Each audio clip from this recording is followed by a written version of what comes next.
महाड तालुक्यातील एका चिमुरड्या 5 वर्षीय मुलीवर बलात्कार झाल्याची घटना महाड तालुक्यातील ईशान्य कांबळे गावातील ऐश्वर्या हेअर कटिंग सलून मध्ये घडली। महाड तालुक्यातील औद्योगिक वसाहतीजवळील ईशान्य कांबळे गावातील 5 वर्षीय एका चिमुरड्या मुलीला 14 मे रोजी दुपारी खाऊला पैसे देण्याच्या निमित्ताने ऐश्वर्या हेअर कटिंग सलून मध्ये बोलावून घेतले आणि तिथे तिच्यावर विलास पांडुरंग गुलालकर यांनी बलात्कार केला।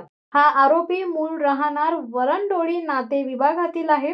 त्याच्या विरोधात महाड MIDC पोलीस ठाण्यात भारतीय न्याय संहिता 2023 चे कलम 64(2) सह बालकांचे लैंगिक अपराधापासून संरक्षण अधिनियम 2005 चे कलम 4(2) 5(m)(6) प्रमाणे गुन्हा दाखल झाला आहे।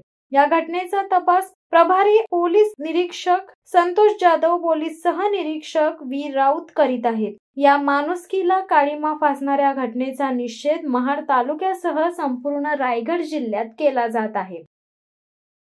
शिवसत्ता टाइम्ससाठी रेश्मा माने, महाड। दे धडक बेधडक वृत्त देणाऱ्या आपल्या शिवसत्ता टाइम्स न्यूज चॅनलला लाल बटन दाबून सबस्क्राईब करा आणि बेल आयकॉनला क्लिक करायला विसरू नका।